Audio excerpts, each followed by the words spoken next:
Alors, on risque de te demander... Non, c'est bien. C'est nickel. Hop là, voilà. Bon, les choses sérieuses commencent.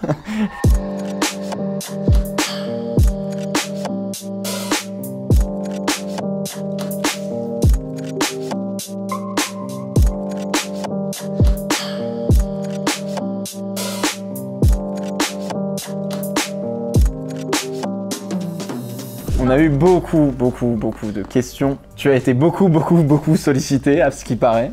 Tout à fait. Tu n'arrives plus à répondre à tout le monde. Non, je suis débordée. Je fais ça la nuit, le jour. Ouais, ça devient difficile, ouais. Oui, sincèrement, le lancement du programme et puis voilà, la vidéo que tu es venue tourner chez nous, ça a suscité, non pas des vocations, parce que je pense qu'il y avait déjà beaucoup de passionnés, mais en tous les cas, ils ont trouvé un contact. Ouais. Et donc, voilà, il y a beaucoup de choses qui arrivent dans ma boîte. Désolé. Ça me fait plaisir et puis c'est super pour Alpine. Comme je te le disais, il y a eu beaucoup de questions. Je pense que tu les as quasiment toutes lues. Oui, je les ai toutes lues avec beaucoup d'intérêt. J'ai failli commencer à y répondre et puis après je t'ai appelé et on s'est dit que ça serait plus sympa de faire cette petite vidéo pour essayer de répondre à la plupart des questions. Est-ce que tu pourrais rappeler où est-ce qu'on peut justement peut-être postuler chez Alpine, s'il y a d'autres personnes à contacter ou ce genre de choses pour justement envoyer une candidature spontanée, envoyer un CV, ce genre de choses. Comment on fait pour essayer de Comment on fait? Oui, c'est la vraie question. Alors on fonctionne beaucoup avec un réseau social professionnel qui est LinkedIn. Donc l'ensemble des postes qui sont à pourvoir, que ce soit sur la partie moteur ou châssis en Angleterre, c'est sur LinkedIn.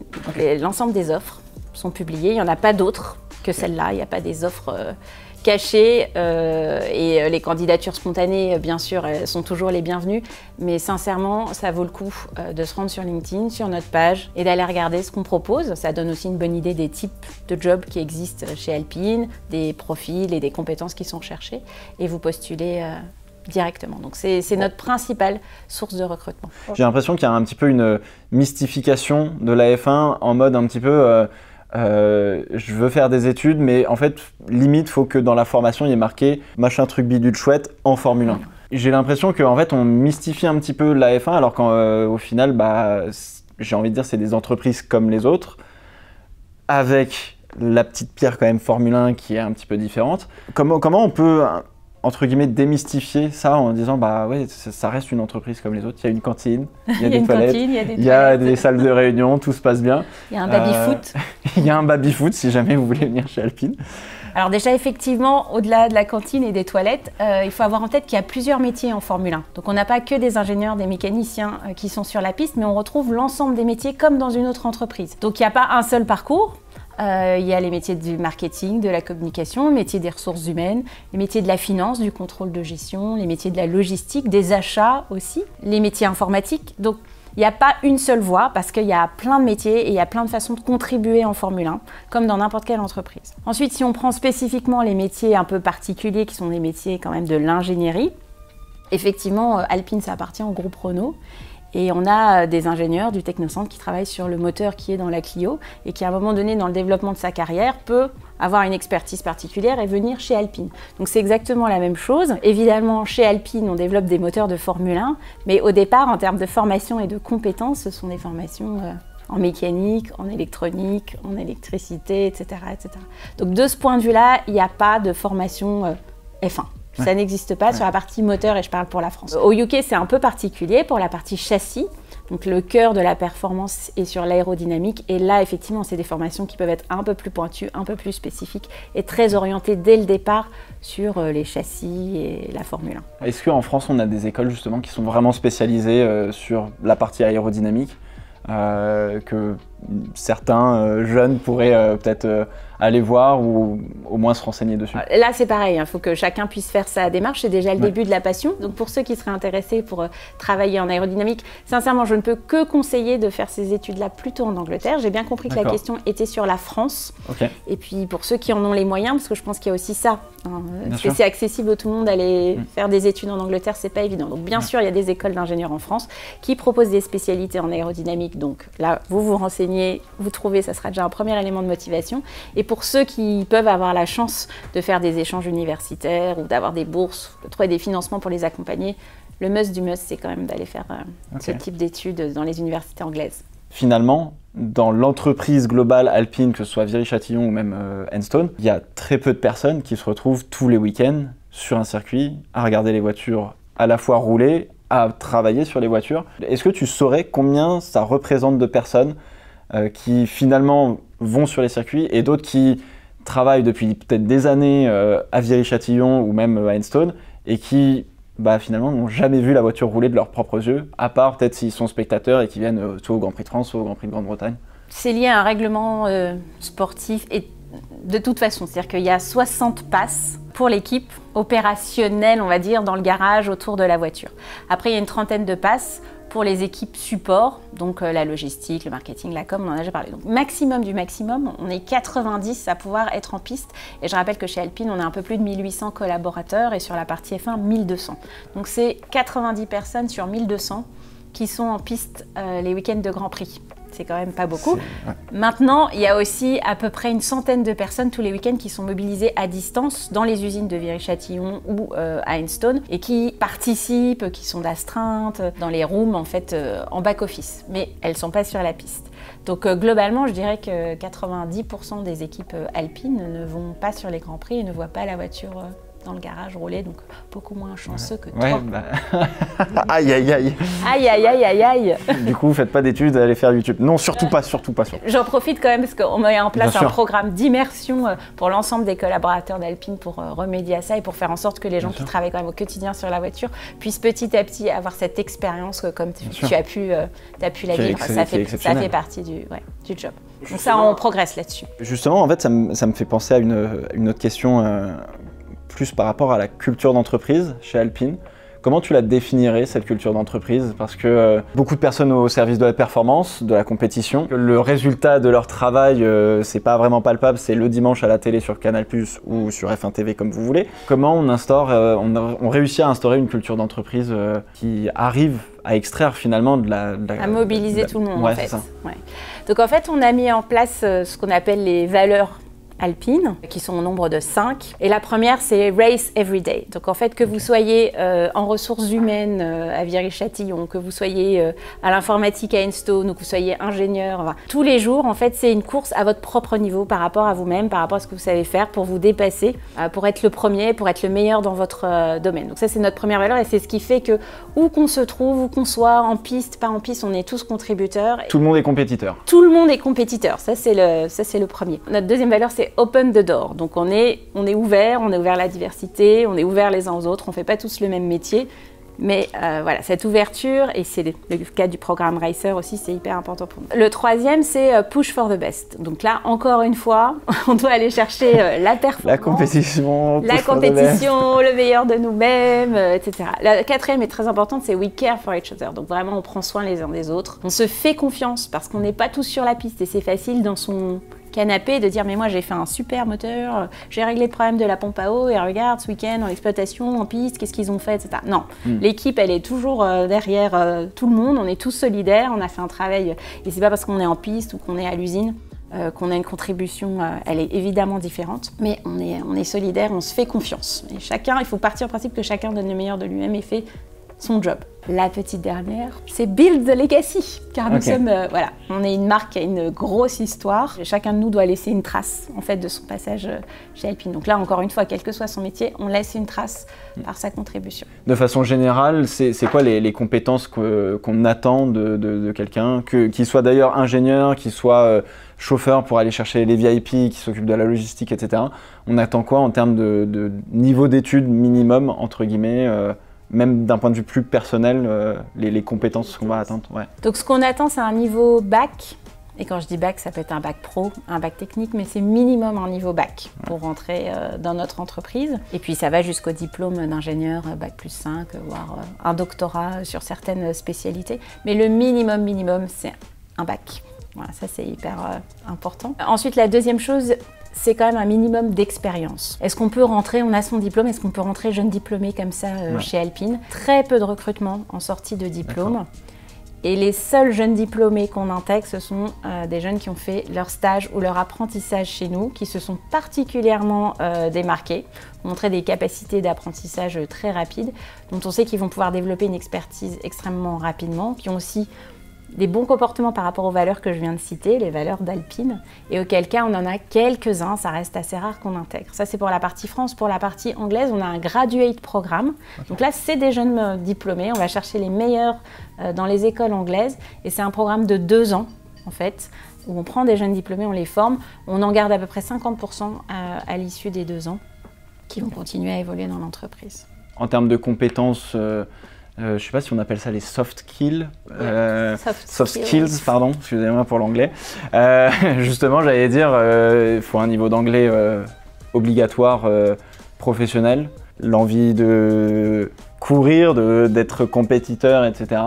Là aussi, ça, c'est des qualités qui sont super importantes. Alors, l'anglais, c'est important parce que la Formule 1, je crois bien que c'est un sport assez d'anglais. british. Ouais, c'est assez british. Et on a la chance, en fait, de faire le moteur pour notre voiture. C'est quand même important de pouvoir communiquer avec nos collègues du châssis. Ça peut aider. Dans l'idéal, et en tous les cas, si on veut aller en piste, c'est sûr. L'anglais est obligatoire. Si on reste à l'usine, ça peut être moins important, mais c'est quand même mieux d'avoir quelques bases en anglais. Et sur la partie plus comportement finalement, et qu'est-ce qu'on attend en termes de valeurs et de posture, il faut avoir l'esprit de compétition, il faut toujours aller chercher à se dépasser, aller chercher la performance, il faut être ouvert aux autres, il faut se faire confiance, il faut travailler en équipe. Et voilà, il faut vouloir marquer un peu son empreinte et laisser quelque chose, laisser sa trace. C'est vraiment ça qui est important. Est-ce que tu as une idée des difficultés auxquelles un étudiant, un lycéen, un collégien peut se heurter avant d'arriver en Formule 1, les steps qui peuvent être décourageants, entre guillemets? La première difficulté, c'est d'avoir accès à l'information. C'est ça. Ouais. Beaucoup moins depuis tes petites vidéos. C'est gentil.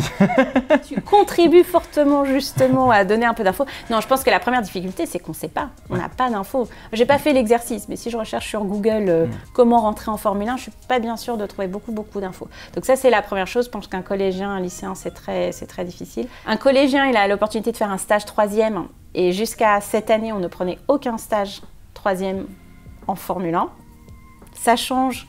Alors, je ne devrais peut-être pas dire ça parce que je vais être noyée à nouveau, mais nous allons accueillir quelques stagiaires 3e à partir de 2022. Voilà, donc ça, je pense que c'est important, mais c'est vraiment la première difficulté. Après, je pense qu'il n'y en a pas tant que ça parce qu'il n'y a pas non plus 10 000 possibilités de formation sur la partie ingénieur. Il y en a dans l'absolu, si vous voulez faire du contrôle de gestion, des RH, de la logistique, donc là, il y a autant de formations qu'il existe pour plein d'autres entreprises, donc ça, c'est pas non plus très compliqué, mais je pense que c'est surtout ça. Et après, savoir cibler les entreprises qui font de la Formule 1, savoir qui est le contact, où est-ce qu'on écrit, est-ce qu'on va sur LinkedIn, où sont publiées les offres, est-ce que c'est là un peu le sujet de l'accès à l'information, selon le milieu d'où l'on vient.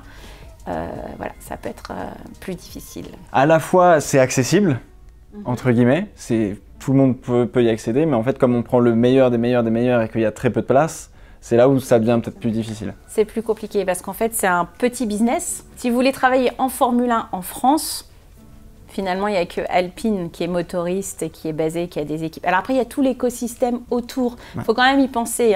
Donc, on a des fournisseurs. Je prends Mecachrome, par exemple, qui assemble notre moteur. Donc, vous pouvez être en lien avec la Formule 1 de façon un peu connexe. Donc, participer à l'industrie. Vous pouvez travailler aussi pour d'autres catégories de compétition. Donc, F4, F3, F2. On peut aussi faire ce parcours-là. On n'est pas obligé directement de commencer un F1, on peut travailler en endurance. Donc, si on veut travailler dans le sport automobile et petit à petit, justement, je pense que vous avez interrogé Bruno Famin, vous avez vu son parcours et donc vous voyez qu'il est venu à la Formule 1 pure et dure un peu sur le tard. Il a mis le temps. Il a mis le temps, mais il y est arrivé. Et donc, je pense que c'est ça aussi, la construction d'un parcours et la légitimité au bout de but. Donc oui, le business est tout petit, il y a 10 écuries, en moyenne il y a 1000 personnes, donc il y a 10 000 personnes dans le monde qui fait de la Formule 1 et on est des milliards, donc forcément le gâteau il est tout petit, il faut se le partager et c'est pas facile. Et il faut être le meilleur dans son domaine.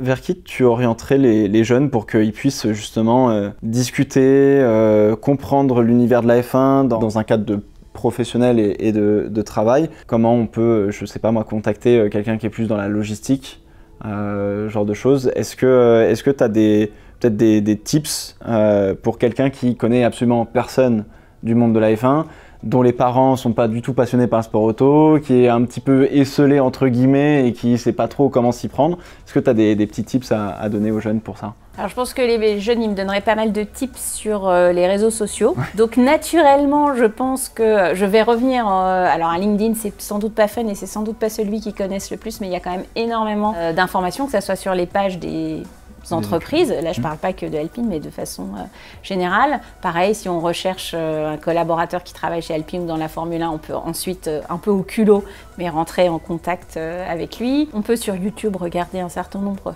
de vidéos qui peuvent être un peu explicites. Donc, une fois de plus, on en revient à la guerre de l'information et l'accès à l'information. Donc, enfin, il n'y a pas d'autre tips que d'y aller un peu au culot, de prendre des contacts, voilà, de chercher, de fouiller sur la toile. Il y a énormément de choses. Et je pense aussi que les associations, effectivement, des anciens élèves et des écoles, se tourner vers les écoles, au sens plus large, pas seulement association des anciens, mais vraiment se tourner vers les écoles, les professeurs aussi des écoles, écrire aux écoles, demander de la documentation, de l'information. C'est assez clé pour avoir pas mal d'infos. À quelles difficultés on se heurte quand on est aujourd'hui employé à fabriquer des moteurs de Formule 1? Est-ce qu'il y a des burn-out, je sais pas? Est-ce qu'il y a ce genre de problématiques qui sont entre guillemets assez contemporaines dans notre société? Alors je dirais qu'il y a deux types de problématiques en Formule 1. Il y a le maintien du niveau de vos compétences. Okay. Parce que ça évolue rapidement, parce que la réglementation technique change, parce que les technologies évoluent. Et donc quand on rentre en Formule 1, c'est pas « ça y est, j'y suis rentrée, j'y suis… » Non, il y a un vrai enjeu de maintien de son niveau d'expertise et de compétence en permanence. Et ça, c'est déjà une bonne petite pression qu'on peut se mettre sur les épaules. On prend les meilleurs, mais il faut rester le meilleur. Ouais, c'est ça. Donc ça, en fait, je pense à un premier sujet. Voilà. On est rentré en F1, mais c'est là que le travail commence en fait. Le travail commence, ouais, pour se maintenir déjà voilà, soi-même au bon niveau d'expertise et de compétences. Le deuxième que je vois, c'est que c'est effectivement une activité, même quand on n'est pas en piste, c'est quand même très rythmé par la piste, puisqu'on travaille pour ça, hein, pour exploiter le moteur ou pour exploiter le châssis sur la piste. Et ça, donc il y a une pression énorme. Il y a une pression aussi parce que finalement, on a la vie d'être humain entre les mains. Et si on a fait une bêtise quand on a assemblé le moteur, quand on a conçu certains problèmes et que du coup, je ne dis pas que ça arrive et je ne le souhaite pas. Donc il y a une grosse pression sur le niveau de responsabilité lié à la fiabilité. Je ne parle pas de la performance, c'était plutôt dans la partie compétence, mais sur la partie fiabilité, on a quand même une grosse responsabilité vis-à-vis des pilotes et puis après vis-à-vis aussi de notre entreprise en termes d'image, parce que s'il devait se passer ce genre d'incident, je pense que ça serait pas bon. Donc ça peut mettre une autre forme quand même de pression sur les collaborateurs. Et puis après, il y a une saisonnalité aussi qui fait que quand on est au moment du fire-up et que voilà, on va démarrer le moteur pour la première fois, il y a à nouveau beaucoup de tension et c'est des moments où il y a beaucoup de charges de travail et des gros horaires à assumer. C'est ponctuel, mais il y a toujours une période dans l'année où c'est non-stop. Qu'est-ce qui te passionne le plus dans ton métier? Ce qui me plaît le plus en fait dans mon métier et par rapport à mes précédents jobs, c'est qu'on est dans un milieu de passion et d'excellence et que donc moi aussi, sur mon métier de DRH, je dois être meilleure que la DRH de Mercedes et de Red Bull en fait. Et ça, c'est vachement kiffant parce qu'ils se posent au bon niveau et donc voilà, il y a un enjeu supplémentaire d'être aussi, c'est le race every day, c'est notre valeur, et d'être plus fort qu'eux et donc de travailler aussi sur la partie innovation sociale, c'est-à-dire d'être les meilleurs techniquement et à la pointe de ce qu'on fait, mais en ressources humaines aussi. C'est un des objets du programme Racer, c'est justement de pousser le cursus un peu plus loin et de se dire comment je peux me différencier, comment je peux avoir un programme pour mes collaborateurs, pour les managers, pour les femmes et les hommes de l'entreprise, en termes d'égalité des chances, on soit un peu innovant et on soit devant, quoi. Et t'en parlais justement avec le fait de pouvoir créer un programme d'immersion avec les employés qui puissent aller voir les voitures qu'ils n'ont jamais vues rouler de leur vie, de leurs propres yeux, à part peut-être au Grand Prix de France ou autre. Justement, par rapport à ça, est-ce que tu connais les autres DRH des autres équipes de Formule 1 ou pas? De nom. De nom? Tu les as jamais rencontrés? Alors, une petite anecdote, c'est que c'est le DRH de Mercedes qui a sur son bureau la photo des 9 autres DRH des autres écuries. Et quand il arrive au bureau le matin, il nous regarde tous et il se pose la question de savoir s'il est vraiment meilleur que nous. Ok, ah ouais, vraiment? Ah ouais, bon, je pense que ma photo, il peut la mettre carrément sur le côté. On n'est plus en compétition, lui. Moi, je suis largement devant. Mais voilà, la petite anecdote, c'est on ne se connaît pas, on sait qu'on existe. D'accord. On chasse sur les terres les uns des autres et déjà pour avoir les meilleurs dans nos équipes. ouais, pour être le meilleur DRH. Et quand je parle en fait d'être voilà, la meilleure DRH de l'ensemble des écuries, évidemment, c'est pas par rapport à moi-même, mais c'est simplement parce que si on a la meilleure direction des ressources humaines, c'est ce qui va permettre en fait de développer les meilleures équipes, que les gens se sentent bien chez nous, qu'on soit le best place to work, et c'est vraiment ça, c'est ça qui compte. Et tu fais un petit peu de prospection quand même sur justement les autres équipes pour aller chercher des ingénieurs, on va dire un peu plus stars, qui ont plus d'expérience, qui sont vraiment reconnus. Est-ce que ça fait partie aussi de... Sincèrement, 80% des recrutements qu'on fait se font dans les autres écuries. Ah ouais. Ce sont quand même des métiers d'expertise et d'excellence, donc quand on veut les meilleurs, il faut que ça soit des gens qui ont déjà un certain niveau de compétence. C'est comme pour les pilotes de F1 en fait, au final c'est très dur de rentrer sur le marché. C'est très dur de rentrer sur le marché. Oh la vache, ok. Putain, super intéressant ça. Ça passe par toi les contrats des pilotes de Formule 1 ou pas? Non, les pilotes ne sont pas des salariés d'Alpine. C'est bien de replacer le curseur. Hein, les pilotes ne sont pas des salariés d'Alpine, ce sont d'autres types de contrats qui sont noués entre les écuries et leurs pilotes. Et de ce fait-là, effectivement, c'est notre team principal, notre direction juridique et au final, évidemment, notre CEO qui sont à la manœuvre dans tout ce qui est négociation, la définition de la stratégie de la line-up driver et puis négociation après. Donc là, je peux pas te demander de me donner le contrat de Fernando Alonso, d'Esteban Ocon ou du prochain qui va le remplacer. Non. Tu peux me demander, mais je ne te répondrai pas. Ah, dommage. Bon, moi j'aurais essayé, hein, c'est déjà ça. Écoute, merci beaucoup Claire, j'espère que tu auras encore plus de candidatures. Si la boîte mail sur LinkedIn elle est explosée, ça veut dire que c'est bon. Soyez indulgents. Soyez indulgents, voilà, elle pourra pas répondre à tout le monde. Mais merci beaucoup d'avoir pris le temps de répondre à toutes ces questions pour essayer d'orienter un petit peu plus les jeunes vers le monde de la F1 parce que je pense que c'est assez important. Donc merci du fond du cœur pour ça. Et merci à tous pour votre intérêt et votre passion. Merci.